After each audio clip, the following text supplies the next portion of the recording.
All right, so we continue exploring our data, and now let's have a look at some other variables. Let's create another pivot table. To do that, you can either copy the original pivot table that you have by pressing Ctrl and just moving the sheet somewhere, or you can just start from scratch and create a new pivot table. It doesn't really matter. It's the same interface, it's just whether you should undo everything that you did before and create new, or you just insert a new pivot table.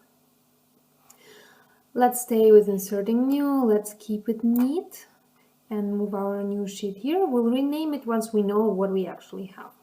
So we have all these variables here. For example, number of wins, number of nominations. At some point we'll get to that, but now let's have a look at the genres. So first things first, what are actually the genres? And you can scroll down here and have a look. So the thing to look at is first, I would look and see what is the number of genres per movie.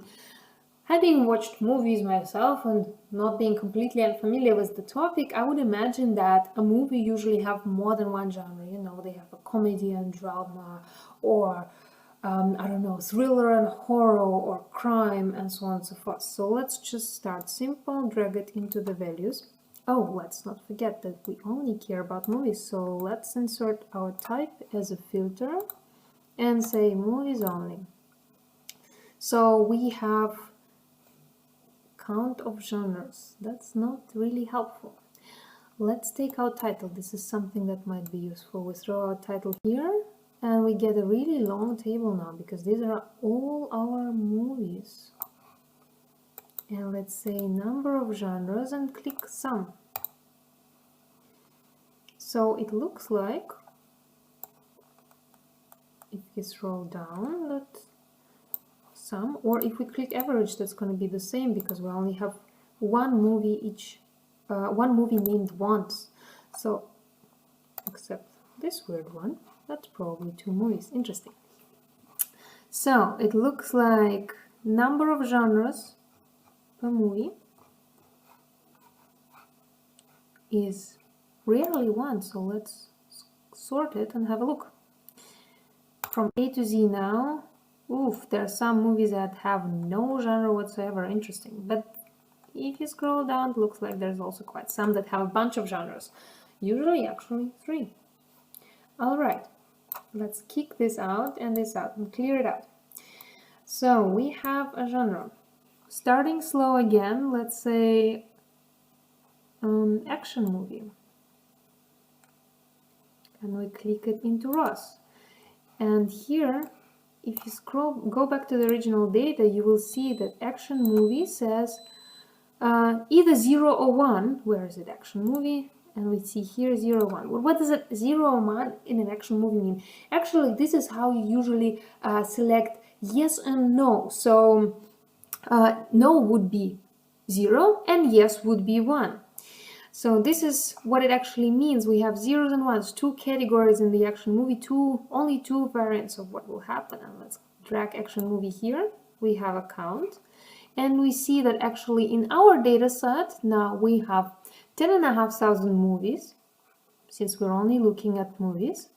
And 8,500 of those are non-action movie and almost 2,000 are movies.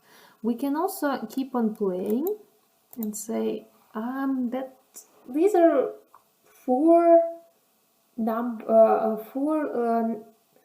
we have 4 numbers here, so it's a long number. This is what I'm trying to say.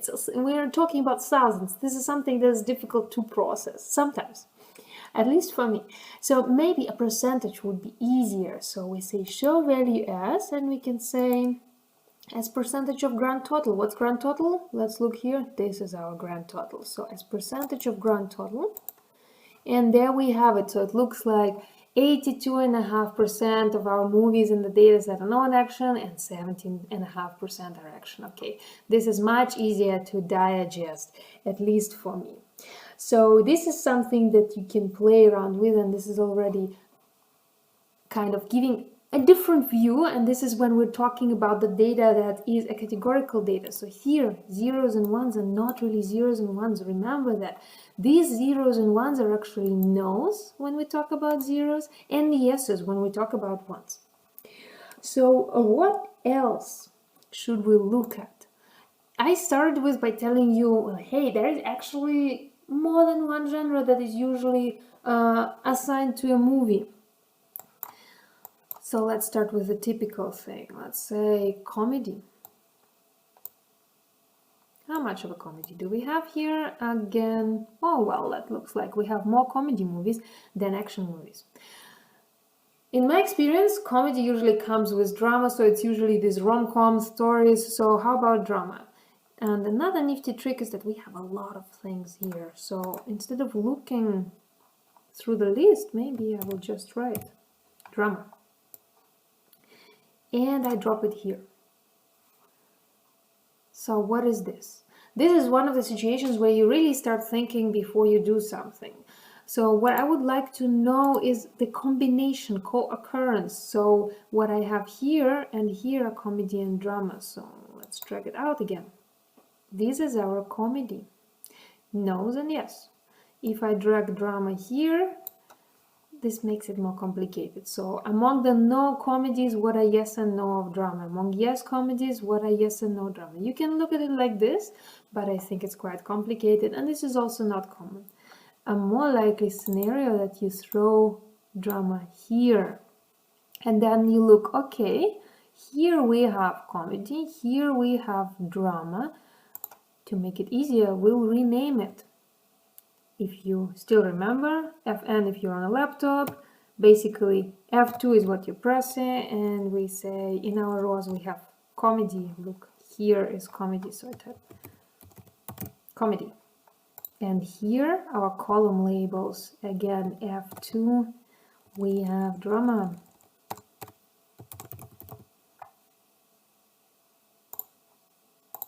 It's irrelevant what we're counting, but we have count. It just counts the presence of something. So basically, it's a cross tabulation what we're looking at, and now we can say, okay, 3,000 movies in our data set are neither comedy nor drama, and 1,119 movies are both comedy and drama, and then we also have 2,200 movies that are comedy but not drama, and 4,000 movies that are drama but not comedies. So how many movies are actually in our data set, both comedy and drama? About 1,000, and we have 10,500, so we can infer the percentage. But why would we infer it if we have such a massive calculator that we're working with? And Excel is in the end a very advanced calculator. So let's have it calculate stuff. And we can do it by clicking here, and you already saw a simpler version of it, show as values. And let's do a calculation. We have a calculation of a grand total, and what it will show us is that this is 100% our total, so 10% of all our movies, 10.5%, are both comedy and drama. I might want to look at it a little bit differently, and we will in just a bit. For now, we know that this is what it is. If you don't want to do it like this, you can roll back to count and say no calculation. So what I did is back and I said show values, no calculation, all right. You can also say, I like it like this. Why can't we do it somehow otherwise? We can. You can also keep on doing formulas here and say, if I'm curious in this number, I say equal, this is my percentage divided by this. You see it's a big reference because it's a column. And then we can also just press percentage here. And here's our 11%. Let's add 1 after, so 10.7. So this is what you could do. But important thing is that so that you don't get lost in all of this, you need to try to make sure to imagine what you want to see first. And in reality, what we want to see is that, no, yes, like this, and then we're not even here. Let's move it like this and say comedy here, and let's select this and click merge.